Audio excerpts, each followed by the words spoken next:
My cat Freddie loves to be brushed and cuddled. But stirring up his cat allergens meant sneezing and itchy eyes. Then I found Purina One Live Clear. It's cat food that reduced the major allergen and my suffering in as little as 21 days. Now, we feel closer than ever. If you have issues with cat allergens, you really need to try Purina One Live Clear. Try new Purina One Live Clear today. Purina One, a difference from day one. All of this rain has got me thinking, what comes next? Flowers. So I'm revisiting a conversation I had in West Philly at the Woodlands, one of the oldest gardens in the country. And I sat down to chat with a local author and a garden enthusiast. We cover what makes Philly a vibrant horticultural hotspot, plus the public gardens you need to check out this spring. It's Tuesday, April 15th. I'm Trenae Nuri, and here's what Philly's talking about.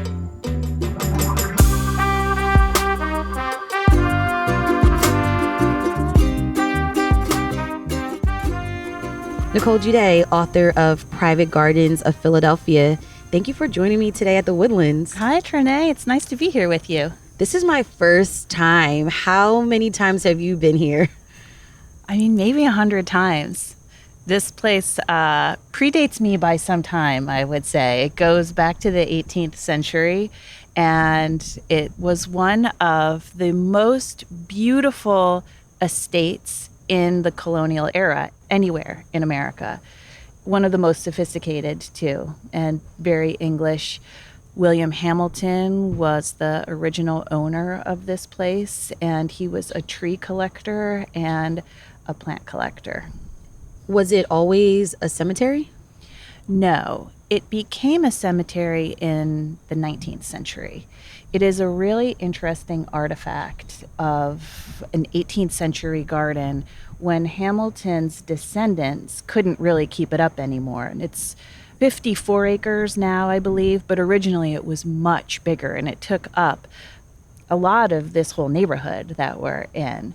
And they couldn't really keep it up anymore. And a cemetery company purchased it because it was a really large amount of open space. Mm-hmm. So it's been an active cemetery since the mid-19th century, but the landscape is still largely intact, and this beautiful 18th century mansion is still here too. I saw someone running this morning. I saw someone walking their dog. People really use this space. Yeah, it's one of the most used open green spaces in this neighborhood in West Philadelphia. And a program was started maybe like 10 years ago or more to actually actively garden the plots. This was a rural cemetery in the 19th century, and originally these plots would have all had beautiful little gardens around them. And so recently, this has become kind of a community gardening effort here. So there are a lot of flowers. There's bulbs, there's roses, there's perennials, and it's just a quite lovely, beautiful place. Plus, you know, cemeteries, headstones, mausoleums, the obelisks, like those are kind of fascinating too as architectural features around these like gardens and trees. So it's unique. There's really nothing like it in Philadelphia. So let's go back to your book. Your book explores some of the most beautiful private gardens. What inspired you to actually document this aspect of Philadelphia life? There is a book that came out in 1929 called Portraits of Philadelphia Gardens, and I got it years ago, and I loved looking through it and seeing what gardens looked like 100 years ago, people's personal gardens, their backyards. Like, I just found it to be so fascinating. And then when the opportunity to do this book came up, and I was invited by the photographer that I worked with, Rob Cardillo, to do the writing, I immediately thought of that book and how, not that I'm saying that in 50 years people are going to still have this book on their bookshelves, but there should be a copy or two lying around, and that, you know, people could see this is what gardens looked like in the first quarter of the 21st century. And we live in a really rapidly changing time, environmentally, socially, politically, And gardens are a reflection of the time that we live in. And I think it's cool to look at what gardens were like at any given moment in time and what it tells us about life in that time and culture in that time. What is it about Philly's ecological landscape that makes it a good city for these public gardens? I think there's two components. There's the environmental component or ecological component, and then the social component. So ecologically, we're just in a pretty sweet spot where, yes, it's hot in the summer, but it's not hot for 8 months out of the year. It's cold in the winter, but it's not so cold that we can't grow a lot of really wonderful plants. We have typically like adequate and even rainfall. There's good soil here in Philadelphia.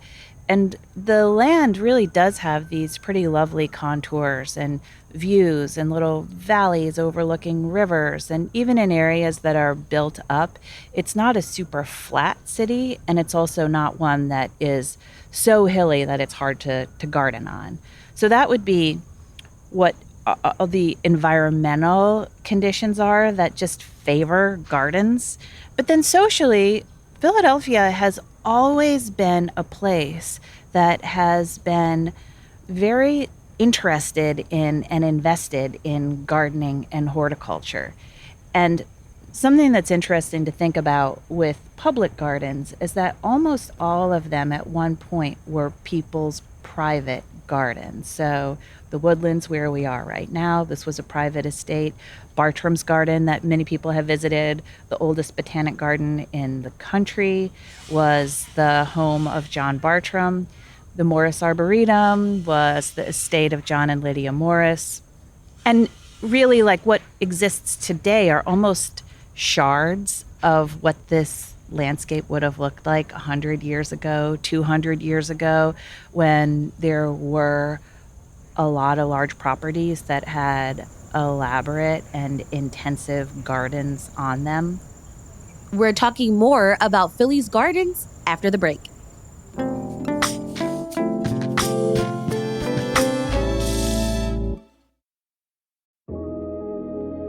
Filler Club is a private city club in the heart of Center City, designed as a third space for the modern city dweller, equal parts professional, social, and cultural hub. Located across from 30th Street Station, there's a boutique hotel with 14 thoughtfully designed rooms, perfect for members, friends, and family. And membership gets you access to dining, events, and a full fitness suite with an indoor pool, climbing wall, and spa services. Filler Club's work and innovation hub, ideal for entrepreneurs, remote workers, and teams of colleagues. And when you're thinking about work, there's everything from shared desks to private offices and boardrooms. Learn more about Filler Club becoming your third space, where work, community, and leisure intersect. Get more details at fillerclub.com/CityCast membership.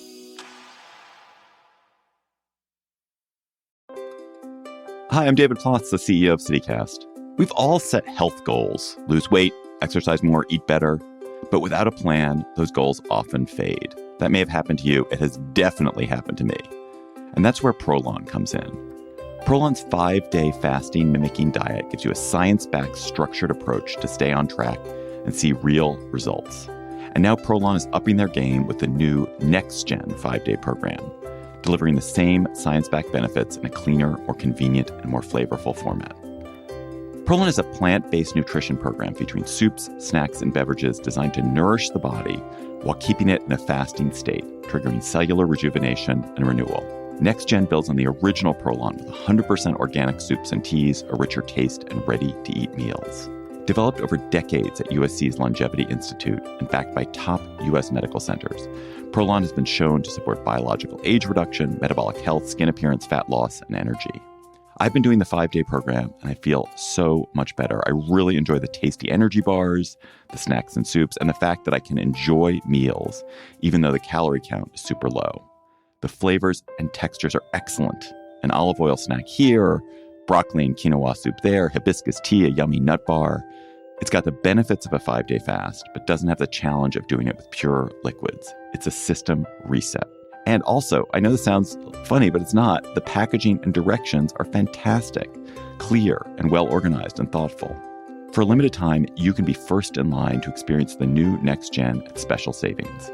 Prolon is offering CityCast listeners 15% off site-wide, plus a $40 bonus gift when you subscribe to their 5-day program. Just visit prolonlife.com/city. That's PROLONLIFE.com/city to claim your 15% discount and your bonus gift. prolonlife.com/city. Climate change, though, has impacted our green spaces. So what could we all be doing right now to do our part with preserving our city's gardens?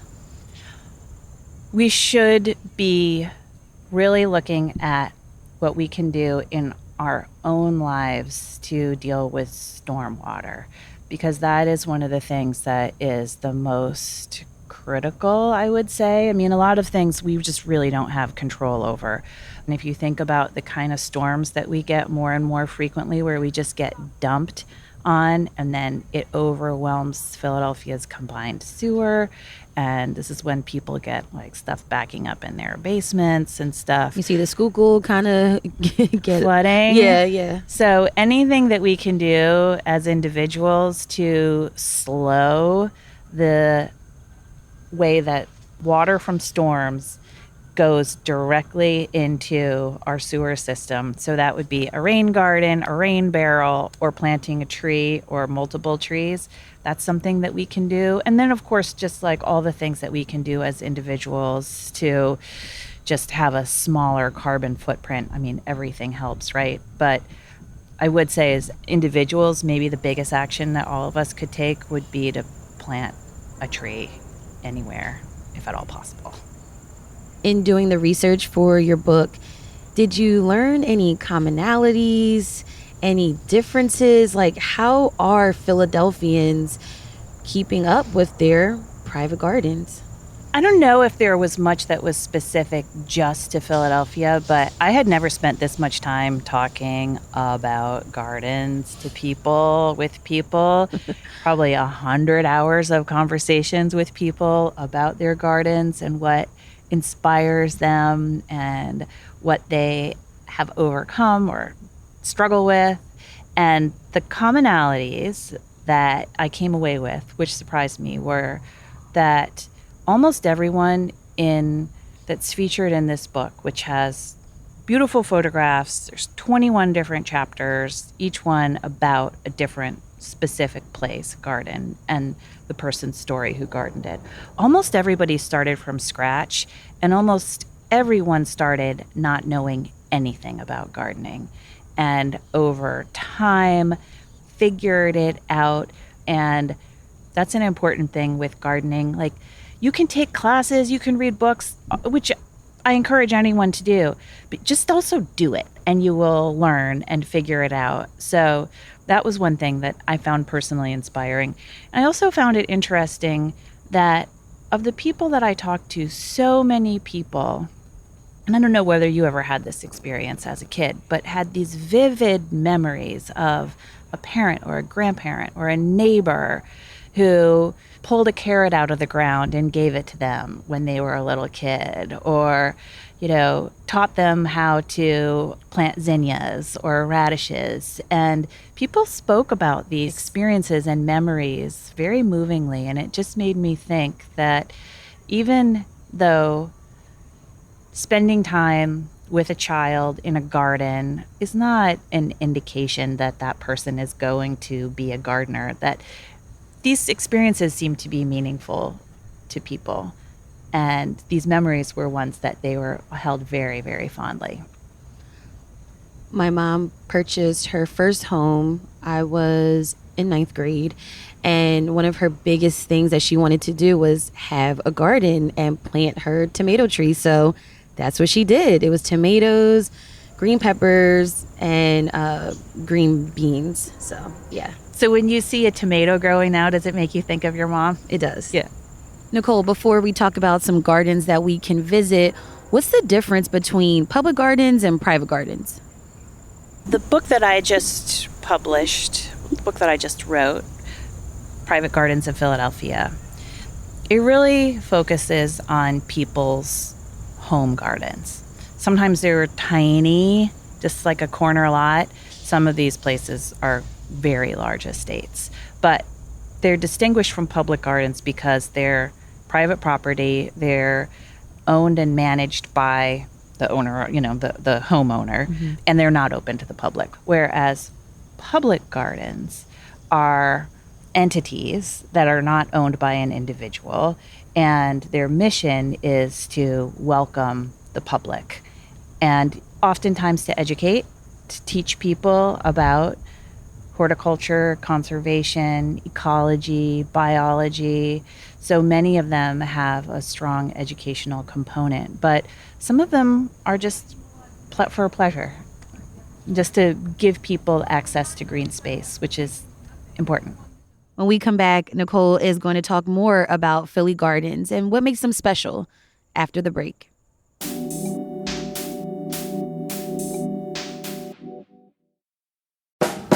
Hey CityCast. According to me and my calculator, you will spend more time this week between the sheets than you will at work. So upgrade your sheets to Cozy Earth. Luxury starts where you rest. I start my evening in buttery soft Cozy Earth bamboo pajamas. Then I dip into a Cozy Earth bamboo sheet set. They are silky and temperature regulating. Forget the 9 to 5. Prioritize your 5 to 9. Cozy Earth products will transform those hours into a sanctuary, and they take comfort seriously with a 100-night sleep trial and a 10-year warranty. Luxury should not be out of reach, so Cozy Earth is giving CityCast listeners 40% off their best-selling sheets, towels, pajamas, and more. Visit CozyEarth.com and use the code CozyPhilly for 40% off, because you deserve a great night's sleep, and sanctuary awaits at Cozy Earth.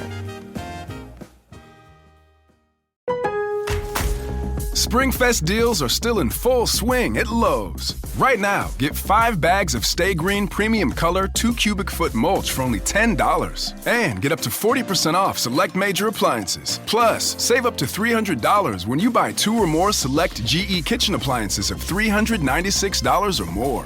Lowe's, we help, you save. Valid through 4/16, excludes Alaska and Hawaii. Selection varies by location while supplies last. See Lowe's.com for more details and qualifying items. Can you tell us about some of your favorite gardens in the city? Yeah, we have more gardens, public gardens in Philadelphia than really almost any city. And if you expand to within 30 miles of here, we have more public gardens than almost any other, I would say, than any other region of the United States. So we're in a special category unto ourselves. Some of the ones that are the most famous would be Longwood Gardens down at Kennett Square. There are a lot of beautiful gardens in Wilmington, Brandywine Valley. But I wanted to talk about some of the gardens that people might not know about and might not have visited and that are close and would just be an easy place to explore, much like we are right now at the Woodlands. So also in West Philadelphia, there is the Bio Pond, which is at 38th and University. And that is a cool little place to almost kind of like wander into. It's only a couple of acres, but it is all shady, which is great in the summertime. It has beautiful plantings. It has water. It has picnic tables and benches. It's just a really nice little oasis in the middle of West Philadelphia and University City. So that's one I would recommend some people check out. Great place to bring your lunch. Mm-hmm. I also really do like a couple of arboretums in Philadelphia, which I guess technically you would refer to as arboreta in the plural. And an arboretum is literally a tree collection. So typically at an arboretum, you would see trees that have been collected intentionally, have been labeled, are accessioned. So an arboretum is really a tree museum in a way, a living museum. And there's Morris Arboretum that probably many people have heard heard too that one and before, yeah. had a chance to visit. That's kind of up at the top of Chestnut Hill, just before you get out of the city. And that's a wonderful place. It has beautiful gardens, a rose garden, a great garden for families to visit, amazing tree collections, an easy place to pack the family up and spend at least half a day wandering around. And then there's another arboretum in Germantown that I adore, which is called Aubrey Arboretum. And that's also around 55 acres. It has two sections. It has the formal historic section, and then across Washington Lane is a new section that's like an urban farm, and there's a lot of programming, and there's the Philly Goat Project there. So I'm and they have a familiar. lot of festivals, Yeah. and it's just has such a cool vibe there and very welcoming. So the two together are quite different from one another, but they're both beautiful and a wonderful place to spend, again, a couple hours wandering around. And it's free, too. Morris Arboretum, there's an entry fee, but I think these other places are all, free and very welcoming. Nicole, I love roses. Anywhere we could see flowers in Philly? In terms of roses, a garden that is very special that people should really make a point of visiting and should visit in the springtime, in late May, is Wick, which is the oldest rose garden in the country, and it's located in Germantown. And it has an incredible rose garden that is intact from the 1820s.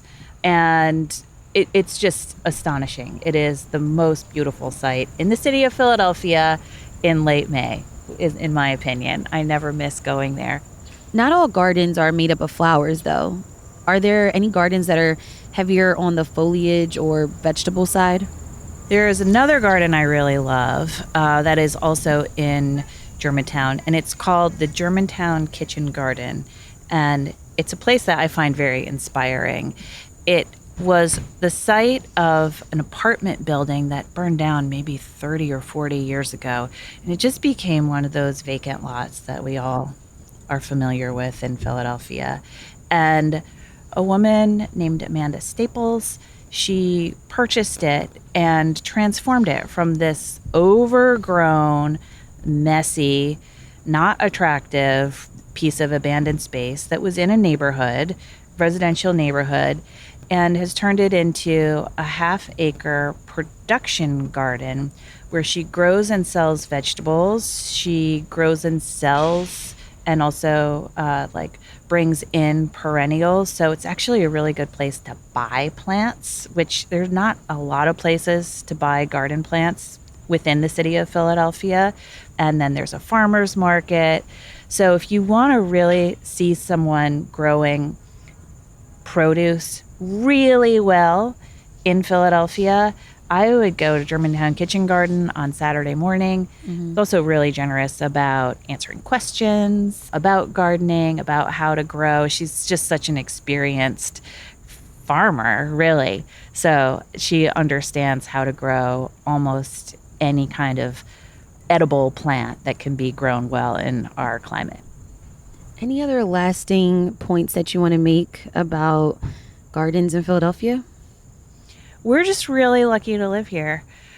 We take it for granted that there are interesting, beautiful, historic, significant, meaningful, green, beautiful spaces everywhere, but there aren't. Philadelphia is the seat of the most gardens, the most diverse gardens, the most interesting gardens. So it's easy to be complacent and to take that for granted when you live here. But I would encourage anyone to look at what we have with a fresh eye and spend some time exploring and learning about and appreciating these great spots. That was Nicole Juday, author of Private Gardens of Philadelphia. Thank you so much for getting outside with me today and exploring Philly's garden culture. It was a delight. Thanks for inviting me, Trenae. If you want to get your hands on Nicole's book, You can pick it up at select places like the Philadelphia Museum of Art store, or it's available online. We'll have a link in our show notes.